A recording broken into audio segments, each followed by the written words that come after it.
आपले स्वागत आहे. आज आपण स्वामींचा एक हृदयस्पर्शी अनुभव ऐकणार आहोत.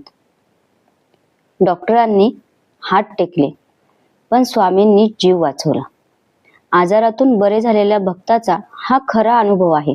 डॉक्टरांनी स्पष्ट सांगितले होते, आता काहीही शक्यता नाही.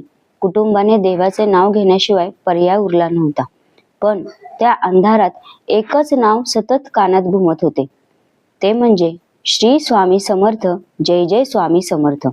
आणि त्यानंतर जे घडले ते आजही विज्ञानाला न समजणारे आहे.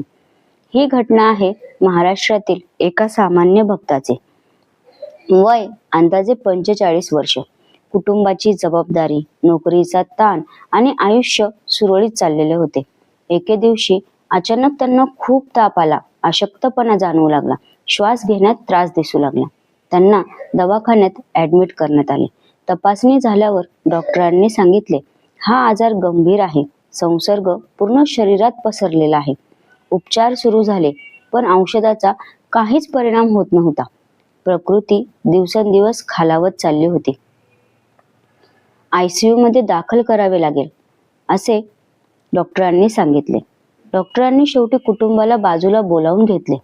आता आम्ही आमचे पूर्ण प्रयत्न केले आहेत. पुढचे 24 तास फार महत्त्वाचे आहेत, असे म्हणून डॉक्टरांनी रुग्णाला ICU मध्ये दाखल केले. कुटुंब पूर्णपणे कोलमडून गेले. त्या भक्ताची आई स्वामी समर्थांची निस्सीम भक्त होती. तिने एकच निर्णय घेतला. ICUच्या बाहेर बसून हातात जपमाळ घेतली.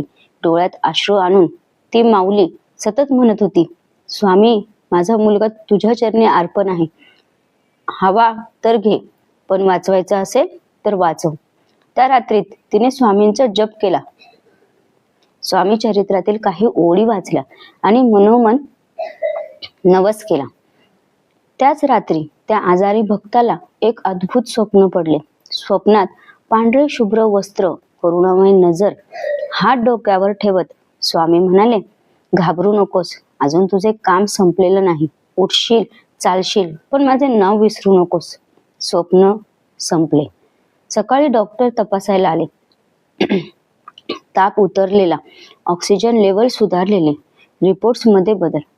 डॉक्टर एकमेकांकडे पाहून म्हणाले, हे शक्यच नाही. पुढील 48 तासात ICU मधून रुग्णाला बाहेर काढण्यात आले. औषधं कमी झाली, प्रकृतीमध्ये झपाट्याने सुधारणा झाली. पूर्ण बरे झाल्यावरती त्या भक्ताने पहिला निर्णय हाच घेतला की अक्कलकोट गाठायचे. स्वामींच्या समाधीसमोर उभा राहून तो भक्त फक्त रडत होता. शब्द नव्हते, फक्त अश्रू. तो म्हणाला, स्वामी, डॉक्टरांनी नाही, औषधांनी नाही, तुम्ही मला परत दिले.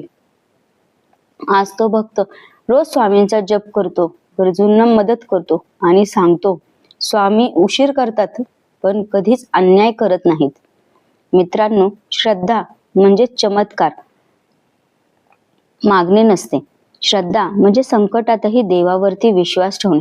जर तुम्ही आज आजाराने त्रस्त असाल, निराश असाल, आशा संपली असे वाटत असेल, तर फक्त एकदा मनापासून म्हणा, श्री स्वामी समर्थ, जय जय स्वामी समर्थ, आणि पहा, अनुभव घ्या, स्वामी तुम्हाला नक्की मार्ग दाखवतील.